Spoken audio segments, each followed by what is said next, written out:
नमस्कार दोस्तों, study speed में आपका स्वागत है। आशा करता हूं कि आप लोग अच्छे होंगे और आप लोगों की तैयारी अच्छे से चल रही होगी। दोस्तों, यह एक क्विक रिवीजन वीडियो है जो आपकी परीक्षा में काफ़ी हेल्पफुल होगी। तो इसमें हम बात करने वाले हैं सीमा रेखाएं और प्रमुख अंतर्राष्ट्रीय सीमाएं। चलिए शुरू करते हैं। सबसे पहले बात करते हैं मैक डोरंड रेखा की। डोरंड रेखा की तो डोरंड रेखा जो है यह पाकिस्तान और अफगानिस्तान की सीमा निर्धारण करती है और सन 1886 में सर मॉर्टिमर डोरन द्वारा इसका निर्धारित किया गया था। तो जब भारत और पाकिस्तान का बंटवारा नहीं हुआ था तो यह जो है भारत और अफगानिस्तान की सीमा का निर्धारण करता था, लेकिन जब पाकिस्तान अलग हो गया तो यह पाकिस्तान और अफगानिस्तान की सीमा रेखा का निर्धारण करता है। चलिए अगला प्रश्न देखते हैं। अगला प्रश्न है मैक मोहन रेखा। मैक मोहन रेखा यह किसके बीच है? तो यह भारत और चीन के बीच सीमा रेखा का निर्धारण करता है। यही बात करें तो 1120 किलोमीटर लंबी यह रेखा सर हेनरी मैकमोहन द्वारा निर्धारित किया गया था, लेकिन चीन इसे स्वीकार नहीं करता है। चलिए अगला प्रश्न देखते हैं। अगला प्रश्न है रेड क्लिफ रेखा। रेड क्लिफ रेखा। रेड क्लिफ रेखा तो यह किसके बीच है? यह भारत और पाकिस्तान के बीच है। इसका निर्धारण सन 1947 में भारत और पाकिस्तान सीमा आयोग के अध्यक्ष सर साइरिल रेडक्लिफ द्वारा इसका निर्धारण किया गया था। चलिए अगला प्रश्न देखते हैं। अगला प्रश्न है 17वीं समानांतर रेखा। 17वीं पैरेलल लाइन यह उत्तरीय वियतनाम यह किसके बीच है? यह उत्तरीय वियतनाम तथा दक्षिणी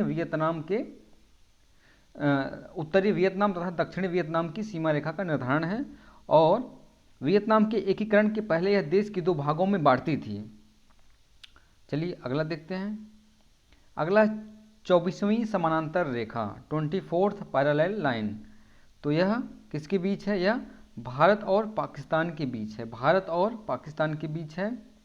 पाकिस्तान के अनुसार कच्छ का क्षेत्र जो है, गुजरात में जो कच्छ का क्षेत्र है का यह रेखा सही निर्धारण करती है, लेकिन भारत इस रेखा का स्वीकार नहीं करता है। भारत इस रेखा को स्वीकार नहीं करता है। अगला है 38वीं समानांतर रेखा 38 पैरेलल लाइन। यह जो है उत्तर कोरिया और दक्षिण कोरिया को दो भागों में बांटती है। अगला है 29वीं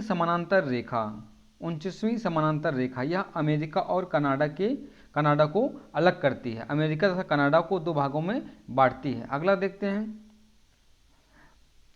हिडनबर्ग रेखा यह जर्मनी और पोलैंड के बीच हिडनबर्ग रेखा जो है जर्मनी तथा पोलैंड को दो भागों में बांटती है। यह प्रथम विश्व युद्ध जर्मनी की सेना यहीं से वापस लौटी थी। जब प्रथम विश्व युद्ध हुआ था तो जर्मनी की सेना जो है यहीं से वापस लौट गई थी।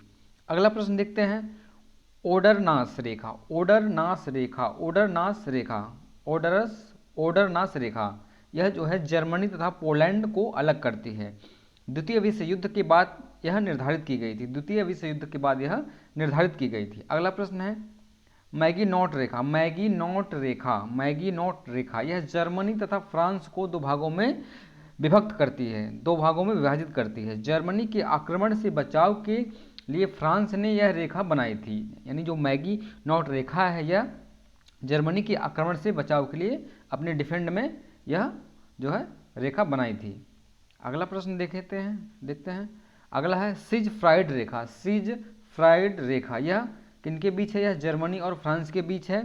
जर्मनी ने यह रेखा बनाई थी। तो दोस्तों आज के लिए बस इतना ही। उम्मीद करता हूँ कि ऐसे में जो ऊपर के भारत पाकिस्तान और चीन श्रीलंका ऐसे जो लाइन है ये परीक्षा में अक्सर पूछे जाते हैं, और बाकी के जो नीचे हैं अमेरिका और अदर वो हो गया तो उसको कम पूछे जाने की संभावना है, फिर भी आप उसको पढ़ सकते हैं। धन्यवाद।